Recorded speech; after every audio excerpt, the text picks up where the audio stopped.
Well, welcome to Continuum, and what I'd like to do is a short overview of the conceptual framework of Continuum, and then some guidelines of how you would approach an engagement with the virtual intensives or any of the uh, uh, practice groups that we do.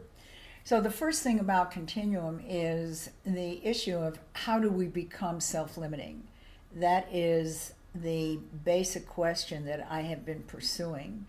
And the other issue is that what we call a body is movement. That movement is what we are, it's not something we do.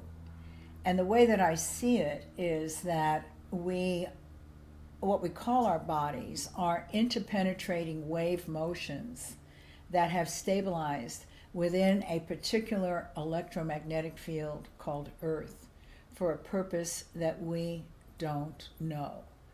In other words, we don't really know what the body is for. We do know that we are programmed for basic survival. That we can determine. But are there other things that are going on within the system that our consciousness is not able to engage with? So the whole issue of the mystery of unfolding bodily capability has been at the basis of Continuum for the last 47 years to date. So the first thing is, from what I've been able to determine and looking at the organization of the human, is that when we come in, we're about 80% fluid. Now, why is that? And in a sense, we're carrying our oceanic origins within us. And so that issue of looking at fluid element within the human has been the first thing that I've been intrigued with. And so what I can say to you is this, and again, this is part of the inquiry of Continuum. Continuum is not a conclusion, it is an ongoing inquiry. And so the inquiry has to do with fluid resonance and the immensity of what it implies.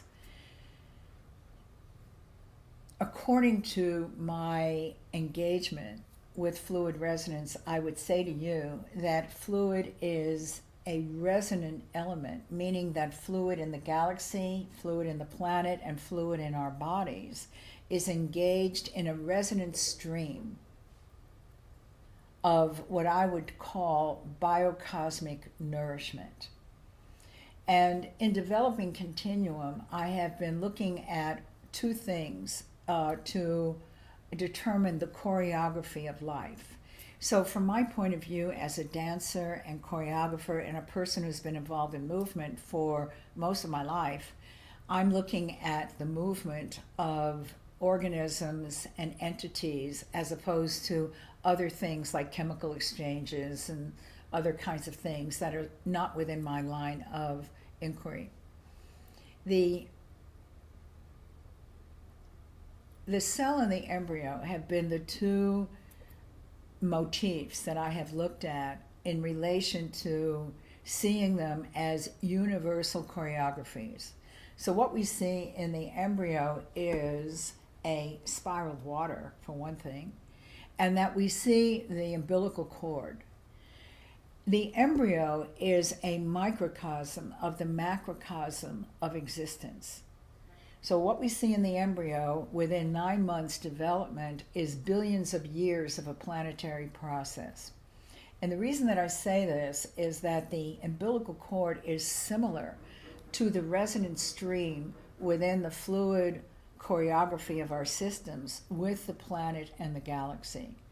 And so this fluid stream functions similarly to an umbilical cord, meaning it is a source of biocosmic nourishment. And when we get cut off from that, our systems become deprived and then starved. And we become alienated from the very source of what gives us sustenance.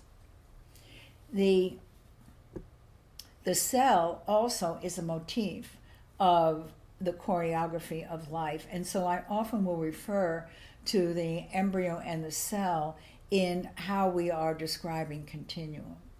So the first thing in relation to a continuum sequence practice, a virtual, intensive, whatever, as you can see, is we take a baseline. And what the baseline is, it's representing two things. One of them is, and the baseline should always be done when you're flat on the floor, which is what I call neutral to gravity. So you're either on the floor or on some kind of mat or some kind of ground. And what you're determining is how much of your body do you feel released into that ground. And so there's a kind of checklist. Can you feel your thighs? Can you feel the back of your calves? Can you feel your sacrum? Can you feel your torso? Can you feel your shoulders? Can you feel your head? Do you feel the skin of your arms against the ground? And to the degree that you feel that drop is the degree of openness of your system. So, for instance, if you have some kind of adaptive trauma that has gone on, your system may have an adaptation where the back is arched and your shoulders are lifted, and there's a kind of a pulling away from the feet. And what that's saying is that something happened in the either gestating, delivery, or bonding that created a defensive strategy on your system to protect itself. And that defensive strategy then becomes the centerpiece of how we engage in the world. The issue of baseline is going to determine, so this to the degree that I can let go and let the ground support me, is a major indicator of how our energy is functioning. So if I'm like this, or I have an area pulled away, or anything like that, that area then is living in a state of isolation, meaning that it is not being engaged with a larger flow of life, and it will become vulnerable. It will indicate some kind of deficiency in that system, and very often it'll be a precursor that we can manage before it does become symptomatic. So that withdrawal is really an indicator of to what degree the stress and tension in my system is being maintained as a baseline. So what we want to see as we go through our sequence is that when we refer back into a baseline, we're checking in with our breathing. That breath, as our system becomes more receptive, breath becomes a wave. And that as breath becomes a wave, we're able to feel that permeating spirit moving through our legs into our feet, changing the position of our pelvis, shifting the position of our head. That what goes on is that the intelligence of the organism, when not constrained by our conditioning, becomes moving medicine. And so it will self-correct when there is the resiliency to do that. So when there's a lot of constriction, a lot of compression, a lot of containment, that moving medicine, which is our birthright, is not available to us. So everything in Continuum is there to elicit the magnificence of what our birthright is that we are an extension of billions of years of a planetary process. And in the development of the species and in the development of the embryo, there is a burgeoning intelligence that is us, that is our ancestry and our living knowledge. And so from my perspective, that is the self-empowerment that is necessary, from my perspective, to be able to engage in a healthy way in relation to our social capabilities, certainly our physical capabilities, and our political capabilities as well, and how we shape the world. So if I feel that I have to have outside authority to tell me what to do, that becomes how my reality gets structured. I give over my body orientation to somebody else. I have to tell you that the issue of fragmenting authority begins with body disconnect. And so people have various ways of disconnecting the body, whether under spiritual so-called practices or other kinds of whatever, that there is a lockdown in relation to body claiming. And so this is political, social, and in every possible way, the integration of a living source of liquid capability is our birthright. And Continuum is devoted and dedicated to that. The sequences that we have are there to soften the conditioning, the adaptive patterns, and the inhibitors that impede the flow of burgeoning life.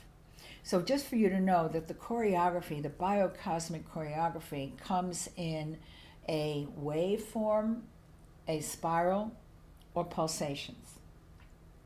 That is the fundamental choreography. So it has movements like that begin to emerge.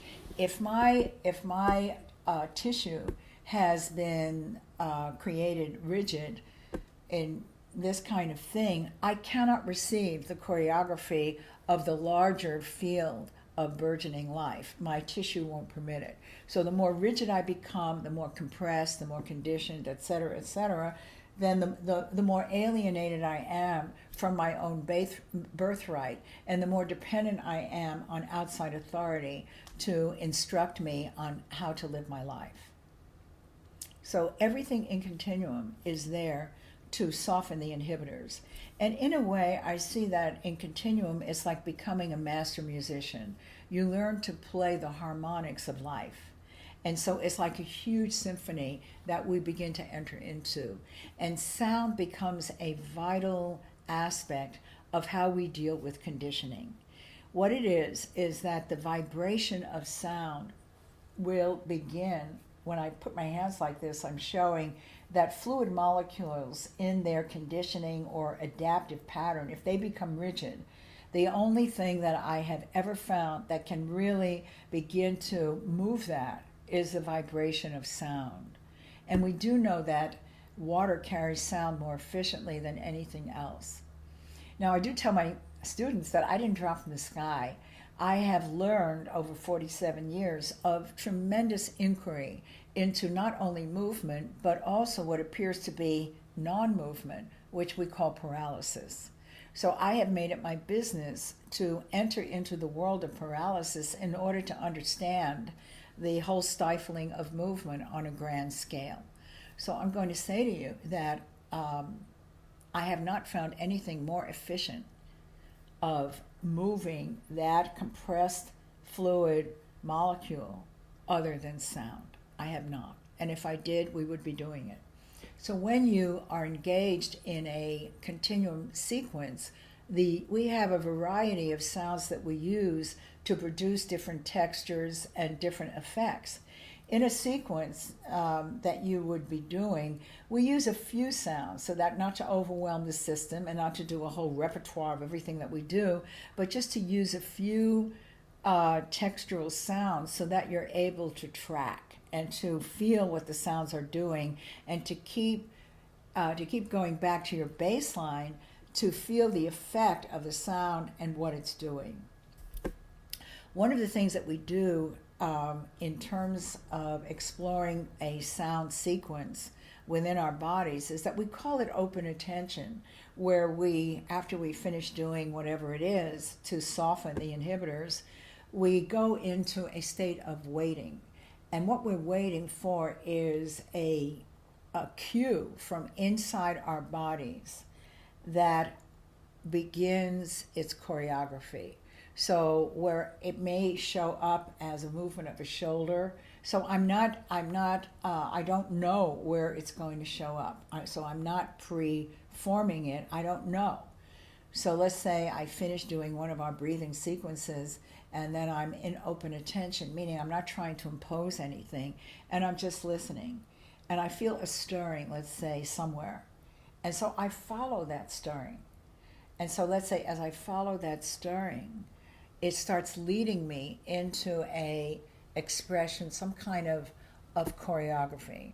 What becomes to me, one of the most amazing things is that the choreography of fluid represents burgeoning life. And when I say that, I mean all species. All species have been shaped by the loving choreography of fluid resonance. And so as a living system, as we are letting go and softening our inhibitors, the choreography begins to arrive. We're able to recognize it, to allow it, to engage in it, and our bodies are able to take on the shapes that are, you see, the planet does not have a language. It speaks to us through movement.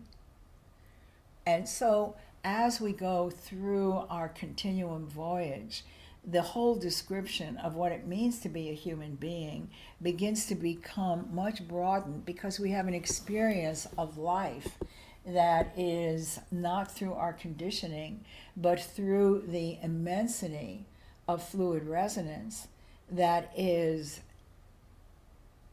making a living experience of our connection. And so that as that gets awakened in us further and further, we serve that, and we serve that naturally. So either through becoming a practitioner or teacher, or just a person who's engaged in it, the sense of belonging, of the planetary belonging, puts us in a framework that to me represents sanity. There's a very interesting thing that also begins to happen over time with Continuum. And what it is that as we have a sense of how a cell would move, or how a sea creature would move, or how an organ would move, or my cerebrospinal will move, or whatever it is that my self-identity begins to broaden. And so my personal history does not have the insistence of interpretation. I'm not constantly having to reference my life through my personal history, because my sense of identity gets much broader. On an even greater level, one of the things in relation to Continuum is that we, in a sense, return to the primordial world as part of our discovery. And in the primordial world, we're expanding the time-space of our system pre-vertebral, before bone, before vertebrae, before anything. And so we're living in the substance of pre-form of any kind. And so the level of nourishment, in a sense, now this may come as a shock, and this is my opinion, we are in a structure, but structure is an inhibitor. So in an interesting way, the less structure there is, the greater the source of nourishment. And I learned this working with people who are severely paralyzed, is shifting the system through the use of sound and wave potential into a prevertebral phase, where they're able to access large capabilities of nourishment that ordinarily, if I stay in the confined state, I would not have access to. And one of the things we talk about in our class is that the Nobel Prize was given to two scientists that changed the programming of a cell. So they deprogrammed the cell back to its primordial state. Well, in a way, that's what goes on in Continuum, where we're able to move through the time-space capabilities. And so you have a system that is extremely versatile in how it orients itself within the earth plane. The more capable a system is, the more it's able to manage whatever comes its way, whether it's through social engagement, whether it's through raising children, whether it's through dealing with trauma, whatever it is the more resilient, and the more I have at my disposal within myself, the richer my options are in terms of how I engage with life. So the sequences are there. So we have usually an overview of the particular point of a session. And then we have the particulars of the session, whatever we happen to be working with at that time. So in one particular session, we might be working with bone marrow. And in another session, we might be working with the spine in a certain kind of way, or with the movement of dropping down into the earth. So we have different ways of creating attention, and in a sense they're like musical chords that we learn to play, so that again the sense of the orchestration of movement is like becoming, as I say, a master musician. And there are so many aspects of Continuum that get developed, which I don't necessarily want to go into at this moment, but I will say that the issue of the totality of engagement that goes on when we are unencumbered and can enter into the exquisiteness of life and how it feeds us is like a prayer. And so when we come into a Continuum intensive or class or whatever, it's a form of prayer. So at any rate, when we begin, we have an overview. We have the particular sounds we're working with, the application of those sounds in relation to what we're doing, and then some movement suggestions that we do. And so we are exploring from baseline to tissue preparation and then to larger movement with gravity. We're creating this play. And one of the aspects of Continuum is to go back to what you started with. And the reason for that is that you're cycling back all of the engagements that you've summoned through your movement, through gravity, through the pleasure, through the expansion of your sensory system, etc., and you bring them back into the what you started with. And what that does, it keeps creating a richer and richer internal environment with more and more possibilities to access the thriving of possible expansion, existence, etc. This is a method that I've used with people with spinal cord injury, and I have to tell you, I don't know how that we would be able to develop alternative ways of moving, including an alternative spinal capability, without the ability, we call it layering, when we go back again to what we started with, because we're enriching the interior with more access, more capability, with what I would call biogenesis, the unfolding of life. That about sums it up. And so enjoy yourself. Welcome to Continuum. And there it is.